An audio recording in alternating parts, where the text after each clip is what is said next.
Good morning students, dear students. आज हम हमारी हिंदी की बुक बसंत से सुदामा चरित्र का सेकंड काव्यांश करेंगे। काव्यांश शुरू करते हैं। देखी सुदामा की दीन दशा, करुणा करके करुणानिधि रोए। पानी परात को हाथ छुयो नहीं, नैनन के जल सोपग धोए। कछु भाभी हमको दियो, सो तुम काहे न देत। चापी पोटरी काख में रहे कहो केहू हेत। इसमें बताया गया है कि श्री कृष्ण ने जब सुदामा की दयनीय हालत देखी तो वो करुणा के मारे रो पड़े। श्री कृष्ण करुणा के मारे रो पड़े और उन्होंने परात का जो पानी था, जो सुदामा के पैर धोने के लिए जो पानी मंगवाया था परात में, उस पानी को हाथ भी नहीं लगाया और आँखों के पानी से ही उन्होंने सुदामा के पैर धो दिए। अर्थात इतना वो रोए कि उन्होंने अपने आंसू से ही सुदामा के पैर धो दिए।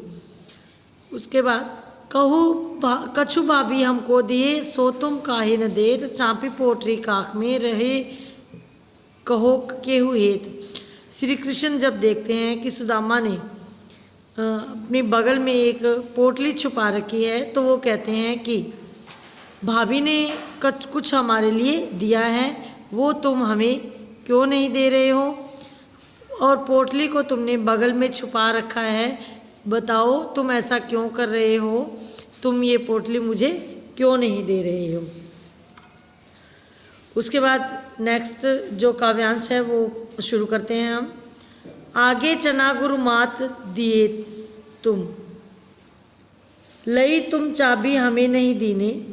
श्याम कहो मुस्काए सुदामा सो, चोरी की बान में हों जो प्रवीणे।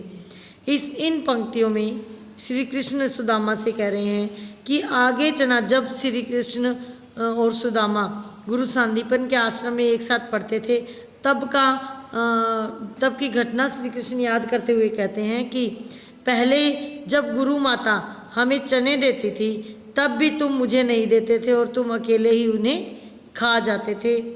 श्याम ने अर्थात श्री कृष्ण ने कहा मुस्कुराकर सुदामा से।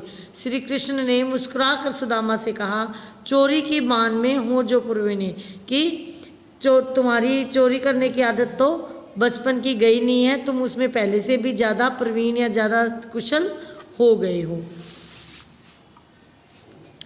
आगे की पंक्तियां हैं। पोटरी कांख में चापी रहे तुम, खोलत नाही सुदारस बेने। कि पोटली जो है तुमने बगल में चापी मतलब छुपा रखी है, कि पोटली को तुमने बगल में छुपा रखी है और तुम ये जो अमृत रस के समान चावल हैं वो तुम खोलते क्यों नहीं हो। पाचली बानी अजो न जतो तुम, तेसे भाभी के तंदुल कीने। कि मुझे लगता है कि तुम्हारी पिछली आदत यानी तुम्हारी बचपन की आदत अभी गई नहीं है, जो तुम भाभी के दिए हुए चावल जो वो मुझे दे नहीं रहे हो।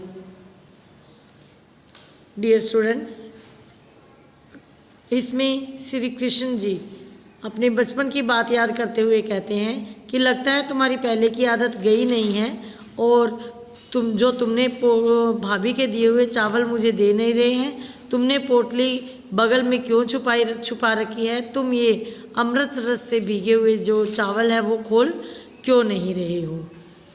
वह पुलकी ने अब उठी मिलनी, अब वह आदर की बात, वह पठावनी गोपाल की कछु न जानी जात। कहा भयो जो अब भयो हरि को राज समाज, हो आवत नहीं हूँ तो वही पठे भयो डेली। घर घर कर ओढ़त फिरे तनक दही के काज, अब कहियो समझाई के बहुधन धरो सकेली। वह अब जब वो श्री कृष्ण और सुदामा मिलते हैं, एक दूसरे को देखकर खुश होते हैं, वह पुलकनी, वह एक दूसरे को देखकर पुलकित होना, वह उठिवनी, वह उठकर एक दूसरे से गले मिलना और आदर पूर्वक की गई बात, और वह पठवनी गोपाल की, और वो जो श्री कृष्ण द्वारा जो आदर सम्मान मिला उसकी बात में कौन कछु न जानी जात, उसके बारे में कोई भी नहीं जान सकता। कहाँ भयो अब भयो हरि को राज समाज। अब तक श्री कृष्ण कहते हैं कि अब तक जो तुम्हारे साथ हुआ है वो, सुदामा ने कहा कि अब तक जो मेरे साथ होना था वो हो गया, ये सब प्रभु की इच्छा थी। मैं तो आ ही नहीं रहा था, हो आवत नहीं हूँ, तो हो मतलब मैं, आवत मतलब आना, नहीं होता मैं तो आ ही नहीं रहा था। वाही पठव्यो ढेली की, तुम्हारी भाभी ने, वाही मतलब तुम अपनी पत्नी के लिए सुदामा कह रहे हैं कि उसी ने मुझे ज़बरदस्ती भेजा है।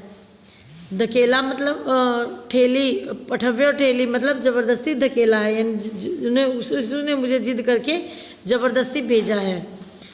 घर घर जहाँ ओढ़त फिरत तनक दही के का, जहाँ हम, सुदामा जी कहते हैं कि पहले हम घर घर जाकर थोड़े से दही के लिए भी, घर घर जाकर थोड़ा थोड़ा दही भी मांगते, यानी थोड़ी थोड़ी चीज़ के लिए हम भिक्षा मांगते थे।